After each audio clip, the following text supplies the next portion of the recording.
Boombox. Hola, yo soy Miguel Garzón del servicio informativo de Blue Radio y estas son las noticias más importantes de este lunes 13 de marzo del año 2023. Comenzamos hablando de la situación en el Bajo Cauca antioqueño, en donde más de 2.000 policías en compañía de vehículos blindados, motos y tanques realizaron caravanas humanitarias para lograr el abastecimiento permanente entre Antioquia y Córdoba, que son los departamentos más afectados por este paro minero que se desarrolla en esa zona del país. Escuchemos al ministro de Defensa Iván Velázquez hacer el anuncio de estas caravanas. En Yarumal, para desplazarse una gran cantidad de camiones custodiados por el Ejército y por la Policía Nacional para llegar hasta Montería y lograr en todo este trayecto también aprovisionar municipios, no solo con alimentos, sino también gas natural que ha venido ya escaseando en la región. Precisamente ante la crítica situación que ha vivido el país por cuenta de estos bloqueos, los transportadores aseguran que las pérdidas ya ascienden a más de 58.000 millones de pesos. Además dicen que le pidieron al gobierno la creación de un fondo de apoyo económico para que el gremio no quiebre. Escuchemos a los transportadores. Todo lo que tiene que ver con la cadena de abastecimiento está sufriendo un enorme detrimento. Desde Fedetrascarga le hacemos un llamado muy puntual, muy concreto al Gobierno Nacional, en cabeza del señor Presidente de la República, del señor Ministro del Interior, de los comandantes de las Fuerzas Armadas y de Policía, para que tomen nuevamente el control de la situación y se permita la movilidad de las carreteras y que la protesta social no se desborde como se ha venido desbordando. Hablamos ahora de política porque el presidente Gustavo Petro se reunió con los presidentes de los partidos Conservador y de la U para discutir la propuesta de modificación a la reforma a la salud. Tras el encuentro se logró un acuerdo entre el presidente y ambos partidos y ahora anunciaron que va a haber un modelo mixto de atención. El gobierno acepta la figura de las gestoras de salud para las EPS que recibirán el 5% por la articulación del riesgo en la salud. Habla Dilian Francisca Toro, la directora del partido de la U. No, ninguna de las cosas importantes o líneas rojas que ha expresado el presidente las hemos cambiado. Por ejemplo, atención primaria, la atención integral en las regiones apartadas, que ya no se tenga integración vertical, que ya giro directo a las IPS y a los hospitales públicos. Todo eso lo dejamos en la reforma.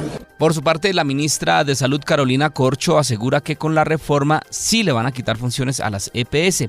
Explica que ellos son quienes dominan el mercado y los servicios y ahora las entidades se van a reunir en una asamblea el próximo 31 de marzo para definir su postura. Escuchemos a la ministra Corcho. No tiene sentido abrir más EPS para que liquidemos aquí y traslademos acá. Simplemente las EPS que no funcionan salen y las EPS que funcionan siguen y van a seguir bajo unas condiciones de territorialización, van a seguir bajo las condiciones de manejo de recursos y con un aporte de 3 partidos políticos de la coalición con un pago hasta el 5% de los recursos por costos administrativos. Pero ¿qué dicen los legisladores a pocos días de que se debata la reforma en el Congreso? Escuchamos a Catherine Miranda del Partido Verde. Para que respete y no intimide al Congreso de la República. Si bien el Gobierno Nacional tiene un mandato, el Congreso de la República también. Y acá hay una separación de poderes clara en Colombia. Habló también Heráclito Landines del Pacto Histórico. Las modificaciones tendrán que hacerse en el marco de la discusión democrática.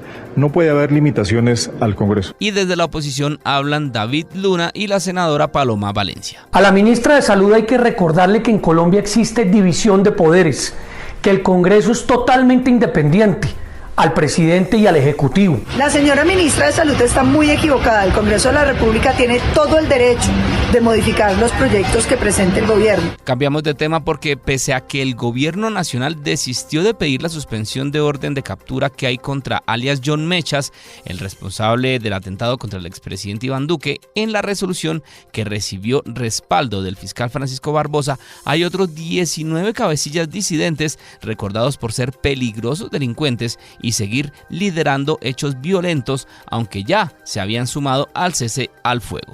Por otro lado, el presidente Gustavo Petro estuvo en el municipio de Rosas, en Cauca, entregando el tramo provisional para el paso de carga entre Cauca y Nariño después del derrumbe en esa zona.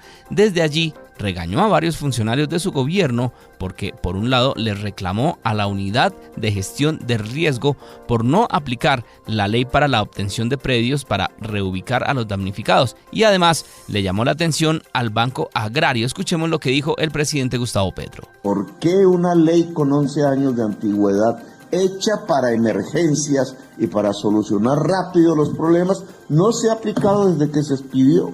Hay intereses que lo impiden, dentro del gobierno y fuera del gobierno. Y entonces yo voy a coger este tema personalmente porque la verdad me aburrí.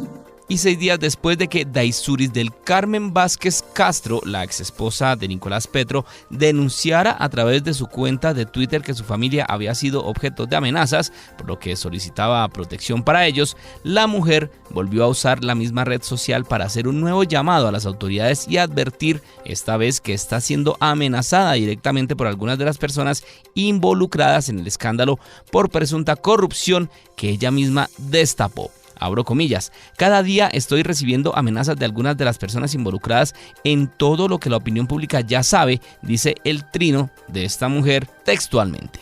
En noticias económicas, la aerolínea Avianca dijo que extendió las fechas de reubicación gratuita de pasajeros con tiquetes emitidos por la aerolínea de bajo costo Viva Air hasta el próximo 17 de marzo y además ofrecerá tarifas de protección a los usuarios. Así lo aseguró en un comunicado en el que dijo que están en la segunda fase del plan integral de protección a afectados por la suspensión temporal de operaciones de Viva Air ocurrida el pasado 28 de enero. Hablamos ahora de información internacional porque el presidente Joe Biden afirmó que los estadounidenses pueden tener confianza en que el sistema bancario es seguro y añadió que los directivos del Silicon Valley Bank y Signature Bank serán despedidos tras la quiebra de ambos bancos que ha afectado a miles de personas alrededor del mundo. Y en deportes vuelven las emociones de la selección Colombia con una nueva fecha FIFA para el equipo de Néstor Lorenzo, quien ya entregó una lista de jugadores convocados para los duelos amistosos ante Corea del Sur y Japón, que se jugarán a finales de este mes de marzo. Entre los jugadores que se destacan están los ya referentes de la selección Falcao García del Rayo Vallecano en España y James Rodríguez del Olympiacos en Grecia, y también aparece el nombre de Juan Fernando Quintero, el nuevo jugador del Junior. La lista completa la encuentran en nuestra página de internet www.blurradio.com.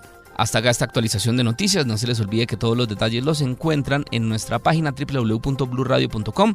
Tampoco se les olvide hacerle clic a la campanita para futuras actualizaciones.